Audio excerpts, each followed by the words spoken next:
읽어보고 싶은 책이었는데 발제하실 분 했는데 이게 답이 다들 없으셔서 아 내가 하지 뭐 이렇게 네 하게 됐습니다.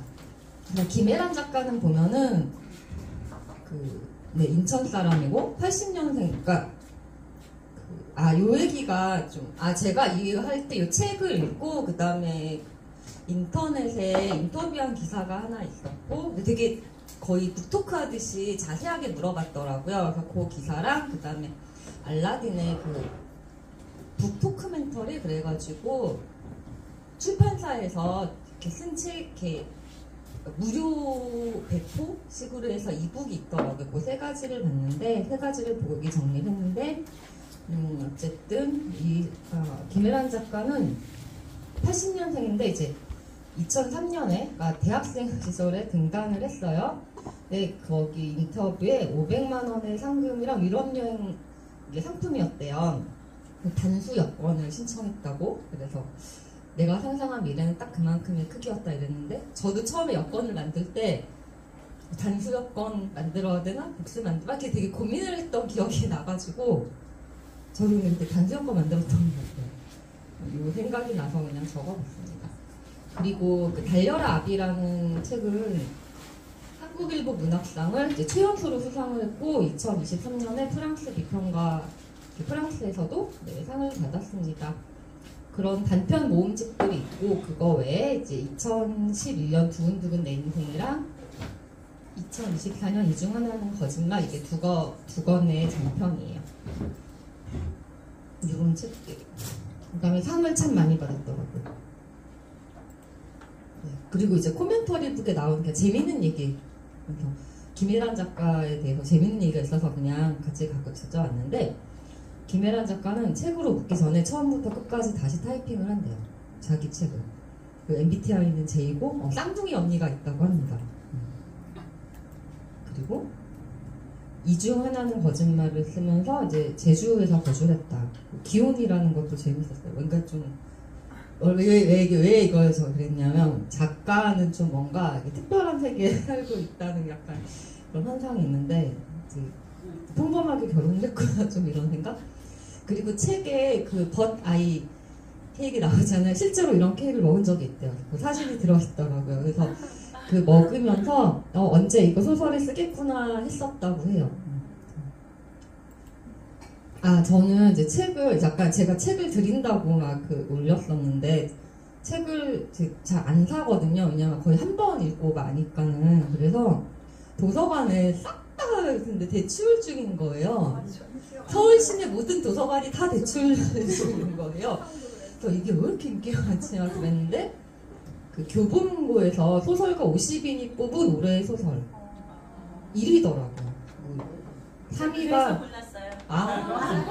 그래서 3위가 이제 클레어 키건 책이고 2위는 저희가 처음 보는 작가인데 아무튼 그래서 이렇게 이런 책이구나. 저의 소감을 먼저 말씀드리면 전 솔직하게 제 취향은 아니고 저는 전에 했던 그 엘레나는 알고 있다 그런 책이 제 취향이 너무 재밌었던 그렇거나 아예 우리의 그 수완대 집 쪽으로 잃어버린 시간을 찾아서 같은 책이거나 이렇게 서사지만 반전이 있거나 뭐 스릴러거나 그런 책을 좋아하는데 솔직히 제 취향은 아닌데 되게 재밌었어요. 그래서 재밌는 이유가 뭘까라고 생각을 해봤는데 너무 이렇게 짜임새가 좋은 것 같아요. 그래서 주인공의 말이나 행동이나 뭐 영어 어플, 웹툰 스토리, 동화 이런 가지가지의 그런 그 소재들 속에서도 이야기가 진행이 되고 그 다음에 크게는 뭐 성장소설이라고 할 수 있는데 그런 주제 속에 제목이 또 이제 거짓말이잖아요. 이 중 하나는 거짓말.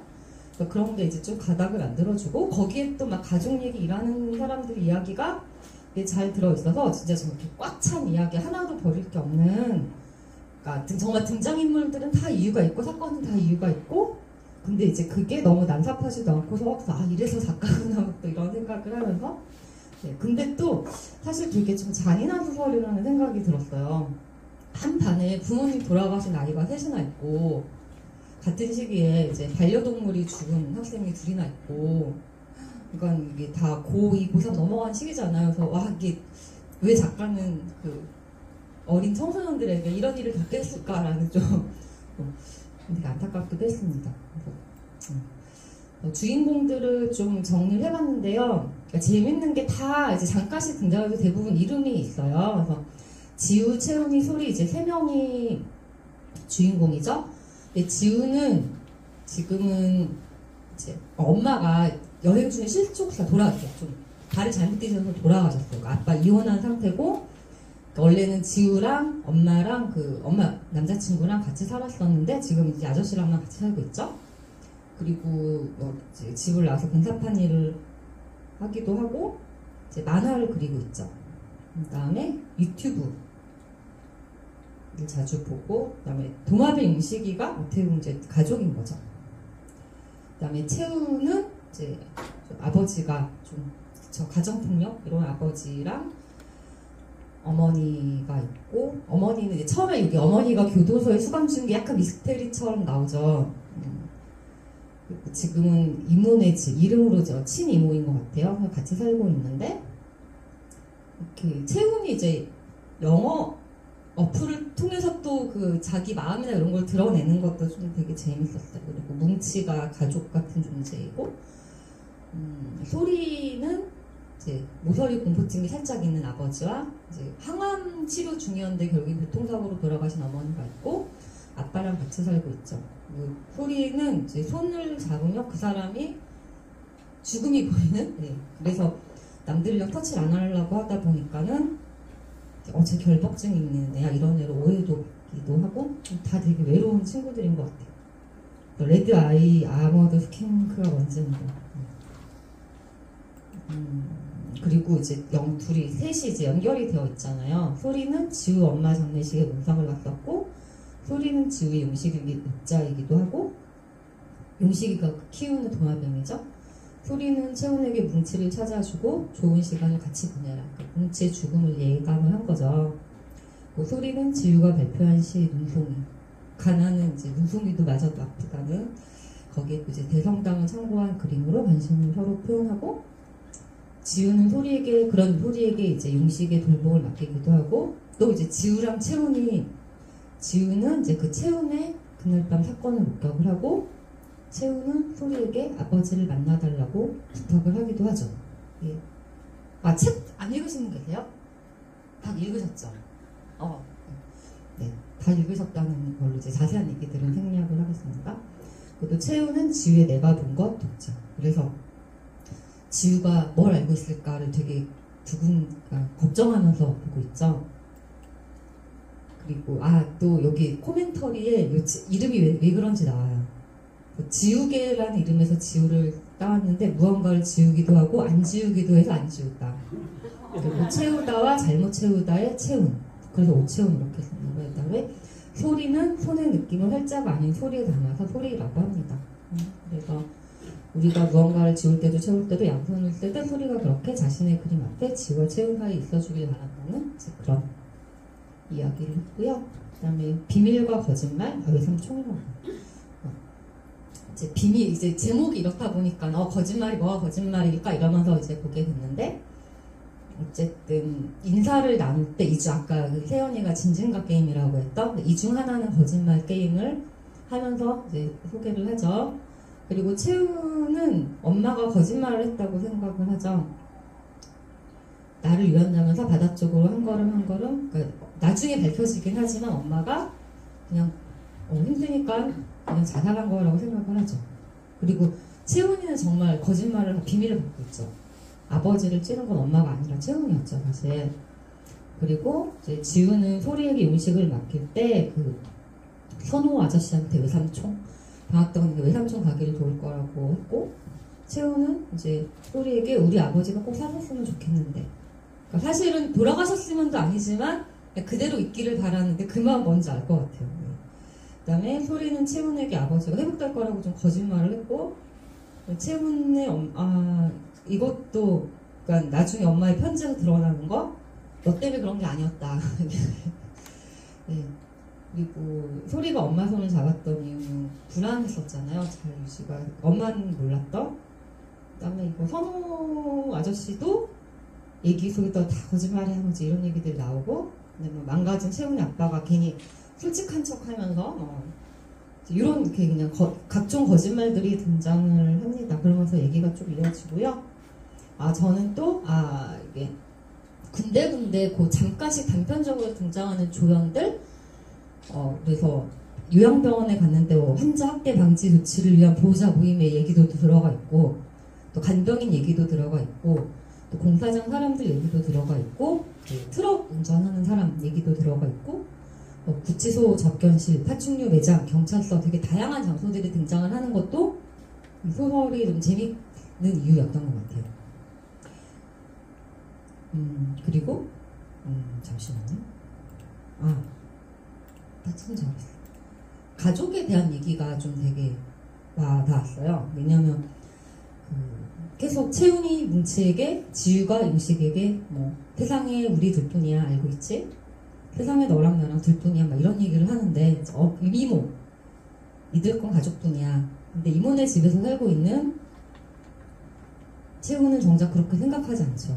진짜 내 가족은 뭉치인데, 막 이런 대사들.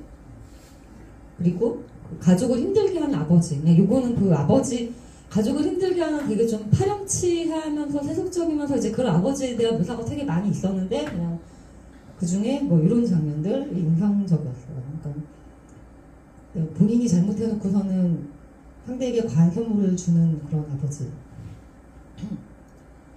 그리고 여기는 이제 그거였죠. 이제 채우는 도대체 걱정을 하잖아요. 지유가 도대체 나의 무엇을 봤을까? 네, 놀랍게도 그 애가 그 밤 어둠 속에 서 있던 자신을 몹시 부러워했다는 사실을 알게 됐다. 근데 자신이 기억하지 못한 하나의 장면. 뭉치는 항상 채훈이 힘들 때 옆에 있어줬잖아요. 그리고 지유가 손등으로 쓱 눈물을 닦았다. 그리고는 아저씨는 용식이 어떻게 됐는지 아직 모르는구나 생각했다. 선호가 지우에게 이 중 하나는 거짓말 게임이 아직 끝나지 않은 걸 상기시키며 다시 공을 던졌다.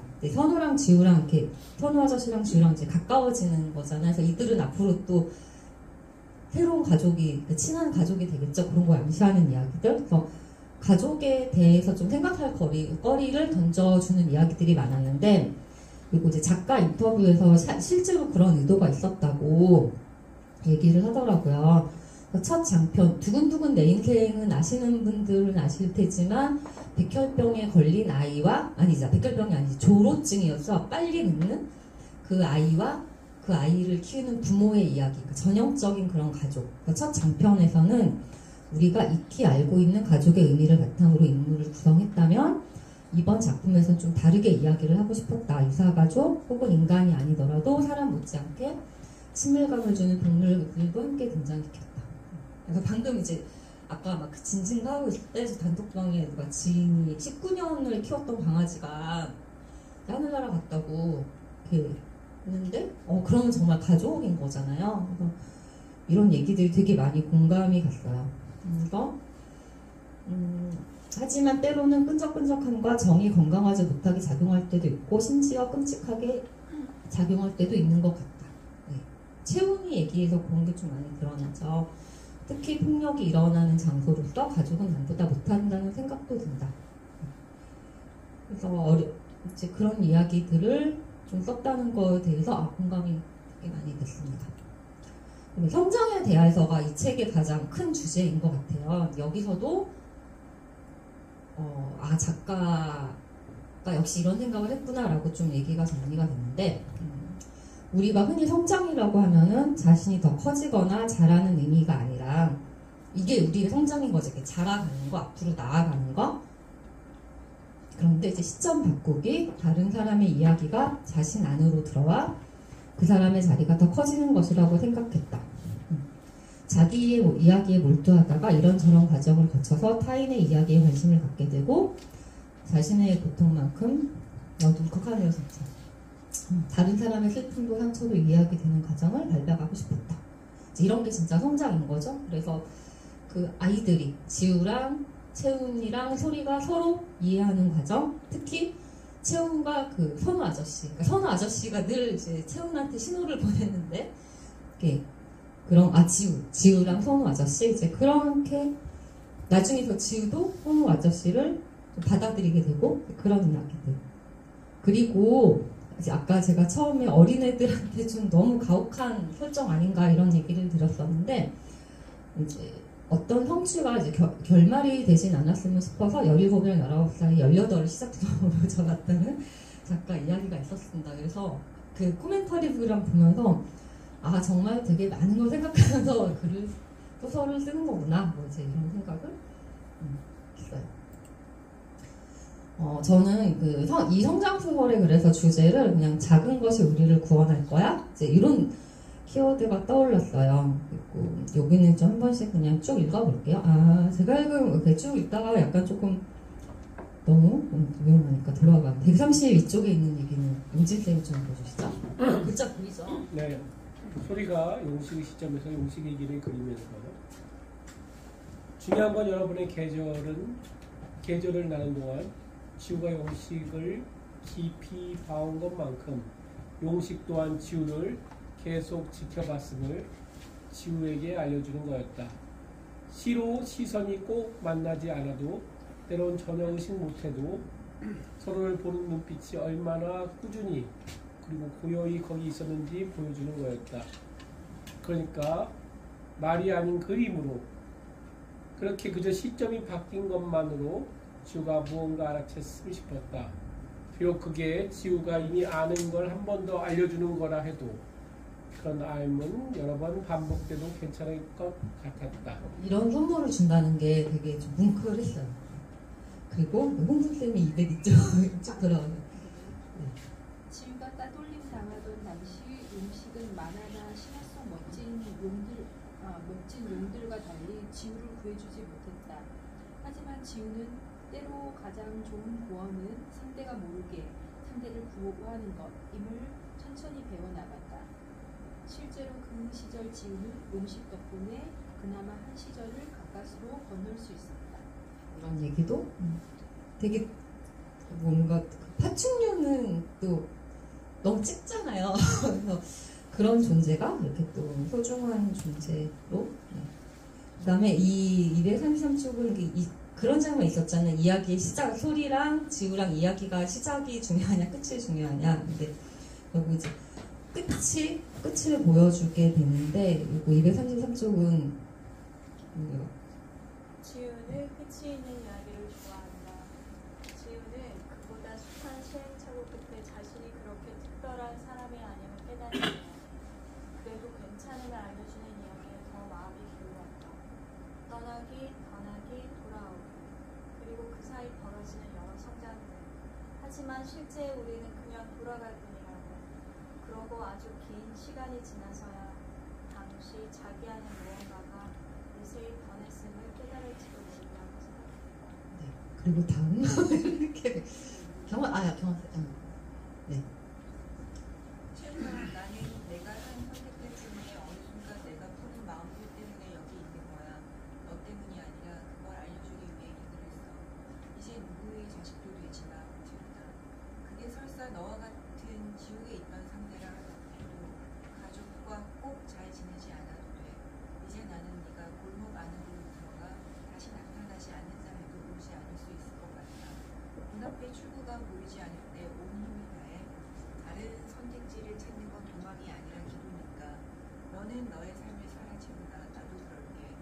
그게 지금 내 간절한 소망이야. 이건 희생이 아니란다. 그러니까 이 책에서 이제 뭐 그 주인공이라고 쓴 3인 외에도 다른 이제 어른들 이야기도 저는 근데 이따가 좀 얘기를 하겠지만 엄마가 자식한테 이래도 되나 생각이 진짜 많이 들어서 너무하지 않나?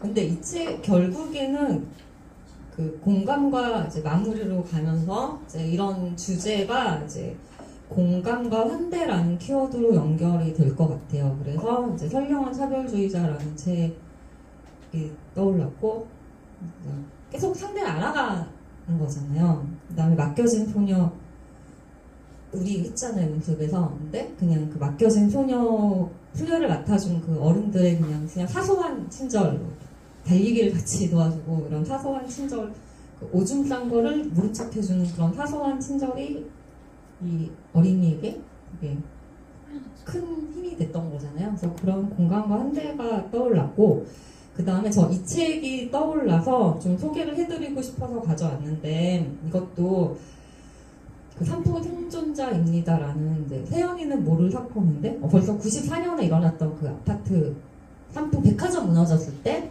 그 생존자가 쓴 책인데, 거기 이런 얘기가 나오거든요. 그때 이제 복귀를 하면서 그 지나간 아주머니한테, 그러니까 사고가 나서 옛날이니까는 뭐 막 이렇게 94년이니까는 여전히 그 야만의 시대잖아요. 다 어수선하고 그때 이제 기어 나와가지고 차를 잡아 탄 거죠. 자기네들이 앰뷸런스 기다리고 이게 아니라. 그런데 지나간 아주머니한테 뭐 가까운 병원에 데려다 달라고 했더니 그냥 1초도 망설이지 않고 기꺼이 태워줬다. 막 모르는 사람 피가 잔뜩 묻었을 텐데. 그리고 되게 좀 위로를 받던 순간이 예컨대 무심결 라디오에서 들었던 유행가 한 소절이나 소설 속에서 화자의 입을 밀려 그 문제는 그리 간단하지 않아요 같은 말을 해준 한강 작가의 책들. 한강 작가가 여기서 등장을 했어요. 근데 그런 게 위로가 됐다. 그리고 수녀님께서 자기 이제 겪었던 일들을 수녀님께 얘기를 했더니 그냥 덤덤하게 많이 힘들었겠네. 이제 이런 사소한 공감들. 그래서 이제 저는 이 말을 되게 자주 얘기를 하는데, 내게 만약 아이가 있다면 밖에서 곤란한 일을 겪어 도움을 요청해야 하는 상황에 서면 제일 먼저 노란 배지를 단 사람에게 부탁하라고 가르칠 것 같다는 생각을 했다. 그들은 타인의 슬픔에 연대하고자 하는 표식으로 자신의 공감 능력을 증명해 보이는 것이니까.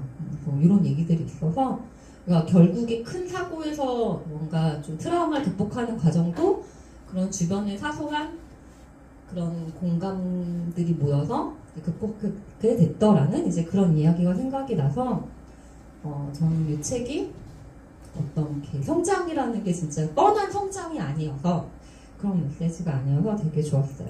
그리고 이제 나누고 싶은 이야기로 가겠습니다. 네. 저는 이제 엄마 태선이 채연에게 쓴 편지에 공감이 가시나요? 제가 아이는 없지만 나는 내가 아이가 있다면 이렇게 안 할 것 같았거든요. 너무 엄마가 너무 이제 아이를 되게 크다고 생각했나? 갑자기 애한테 너 때문이 아니라 나도 사랑하는 사람이 있는데 그 사람이랑 헤어졌고 너의 삶을 살아, 이제 그렇게 너무 갑자기 확 이렇게 던지는 게 나는 너무하지 않나라는 생각 되게 많이 들었어요, 진짜. 그 다음에 이제 거짓말에 대한 이야기, 거짓말과 비밀은 일상에서 어떤 의미일지, 이런 생각들은 들었고, 또 가족에 대한 얘기도 나눠봤으면 좋겠다는 생각도 들었고, 그 다음에 고마운 친구나 어른에 대한 이야기, 아니면 내가 그런 사람이 되어주며, 그리고 성장에 대한 작가의 메시지, 자신이 더 커지거나 자라는 의미가 아니라 시점 바꾸기, 다른 사람의 이야기가 자신 안으로 들어와 그 사람의 자리가 더 커지는 거. 이게 줄이면 공감이라는 단어일 텐데 이렇게 멋지게 표현을 했구나, 이제 이런 생각이 들었는데, 어떠셨는지 궁금합니다. 그리고 마지막 다음 주 이거 맞죠? 이거 안내까지 하면은 네, 3월 달에는 토요일이죠. 일요일이 아니라 토요일이고요. 그 사이에 여기 2월 15일에는 10시더라고요. 네. 이거 안 봤으면 오후 10번 저희 시간이 없는데. 황인찬 씨와 함께 이상 마치겠습니다.